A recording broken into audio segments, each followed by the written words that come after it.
Hello and welcome back. This is a really rough stream of consciousness where I'm just going to be talking and giving a blast. There we go. It's interesting because there are a lot of sort of meta details cycling through my head right now in terms of, hey, well, why don't you just actually produce a regular video in terms of editing versus stream of consciousness? But then part of me is also saying, well, hey, it's also a case study, right? In terms of psychological types. Like, what are we talking about here when we talk about objective personality, when we talk about orthodox Jungian psychological functions, orthodox Jungian psychological types? What are we talking? We're talking about a theory of mind instantiation. A theory of mind instantiation. And that's what makes it so interesting, because I'm sitting here like, oh my gosh, how do I, or what am I even talking about when I'm talking about objective personality culture commentary? At the end of the last video, I was sitting here like, but wait, the point was to be able to explain objective personality. And then I thought, well, if that really was the case, there's so many other content creators out there that have legit sought to explain objective personality. So I don't think that that's necessarily my personal lane. This is just me providing my own thoughts, because I would like to link, to show where objective personality builds on top of the work of Carl Jung, and to track and trace where these discrepancies lies in terms of theory, in terms of structure, in terms of application/practice. So I guess that's where I'll go next.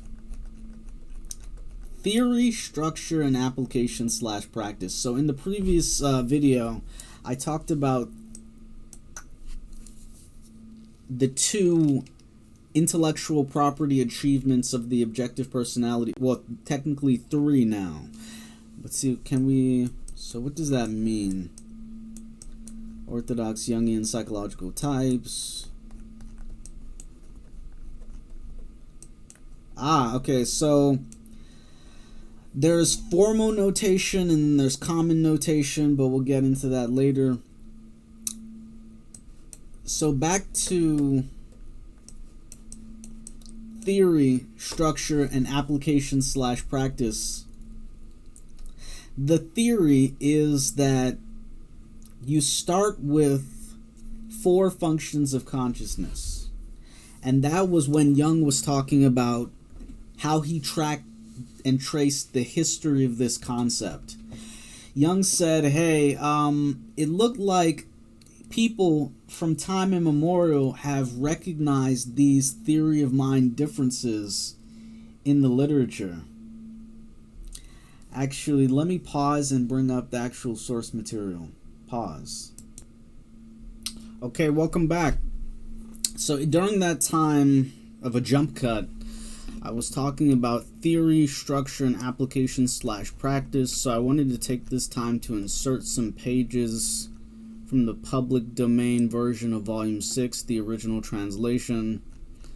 Let's dip into it a little bit. Plato and Aristotle, these are not merely two systems, but they are also types of two distinct human natures, from which immemorial time under every sort of cloak stand more or less inimicably opposed. But preeminently, the whole medieval period was riven by this conflict, persisting even to the present day. Moreover, this battle is the most essential content of the history of the Christian Church. Though under different names, always and essentially it is of Plato and Aristotle that we speak.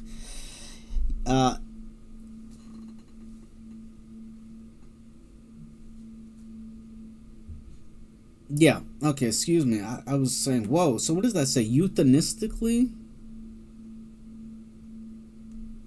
Yeah, enthusiastic, Enthusiastic, mystical, Platonic natures reveal Christian ideals and their corresponding symbols from the bottomless depths of their souls.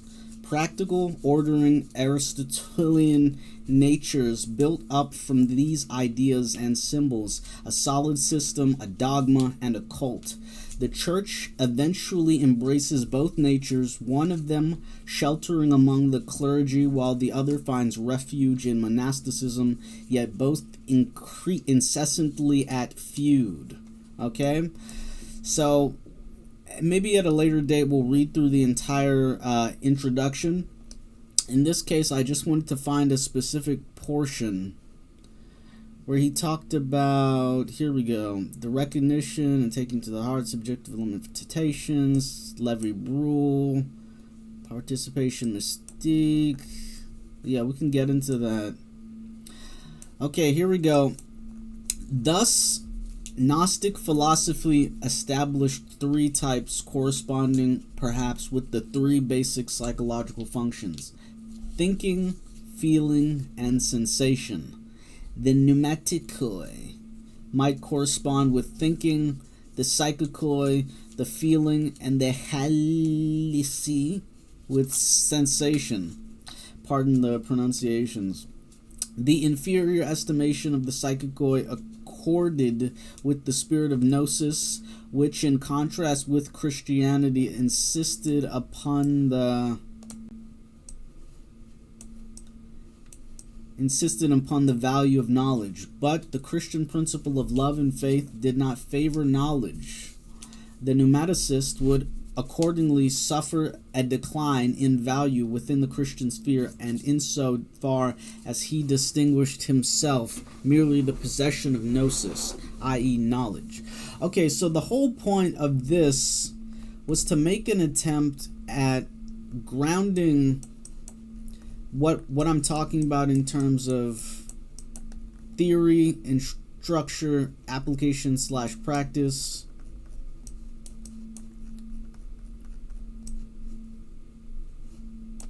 With objective personality culture commentary.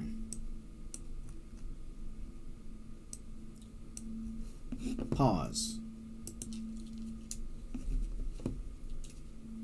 Okay, picking back up. Objective personality culture commentary 2. Right now we're making the case, or we're just talking, shooting it really, in a term of a stream of consciousness, talking about theory, talking about structure, talking about application / practice. So the theoretical notion was really just to ground this concept of how Jung brought forth the idea of functions of consciousness. And that's really important because we're talking about functions of consciousness, random abstractions plucked out of a linguistic ether. Talking about, okay, so we're using these named features of reality. We're talking about thinking, feeling, and sensation. And he grounded that back to ancient times in terms of the literary record with those three core posits: thinking, feeling, and sensation. And Jung's first attempt at completing his quaternity was with the help of, I don't know if it was Maria Moltzer or Tony Wolff. They go over it in the question of psychological types to describe how intuition came to be absorbed in his 4-part functions of consciousness. And so that's really interesting to think about.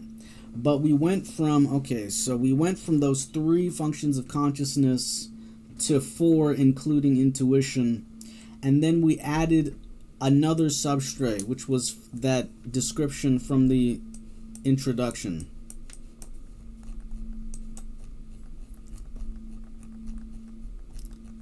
So where did they go from there? They said, okay, practical work have been able to distinguish 2 types, which he's termed introversion and extroversion. And then somewhere in this they go over, okay, from sheer necessity, therefore I must confine myself to a presentation of principles which I have abstracted from an abundance of observed facts.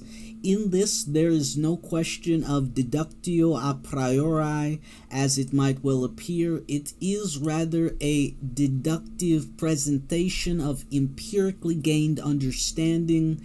It is my hope that this insight may prove a clarifying contribution to a dilemma which, not in analytical psychology alone, but also in other provenances of science, and especially in the personal relations of human beings one to another, has led and still continues to lead to misunderstanding and division.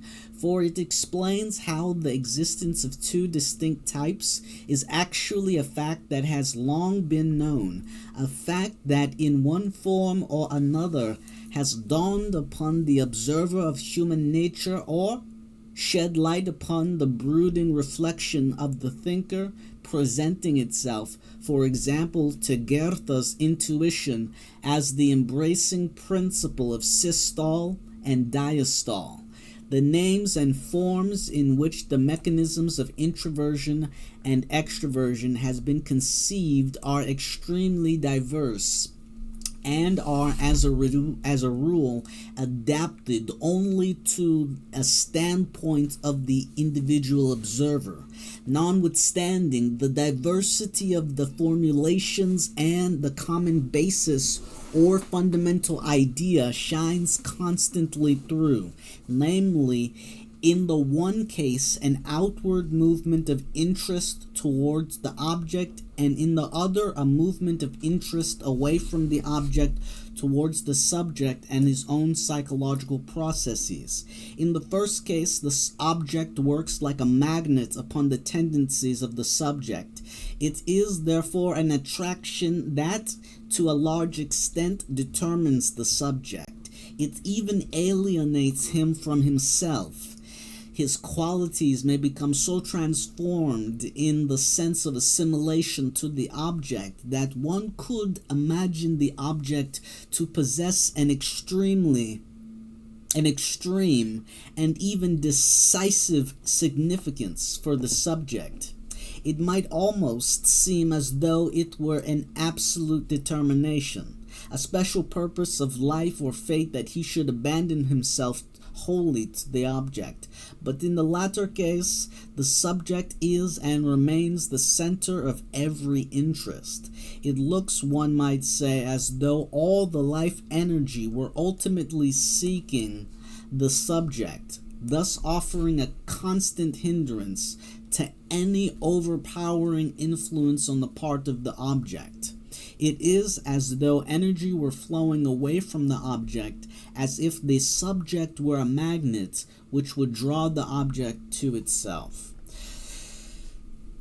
So I read that primarily for the purpose of situating this idea of systole and diastole as movement towards the object and towards the subject, away from the subject, and toward. So this kind of cyclical nature, but also saying that that's structural in terms of when we're thinking about theory, but that's kind of the core basis. It's like, how do you establish the core basis? And now my mind is jumping to the theoretical notions versus this just being a stream of consciousness. So I get to kind of engage with how I think about this, or how I learn this type of stuff, or to learn to project this type of stuff from my perspective over time. So again, systole and diastole, we're talking about the theoretical basis of psychological functions, psychological types. And so it's one thing to say, hey, we're talking about theory. It's another thing to talk about structure when we're actually naming a psychological function, or a psychological type.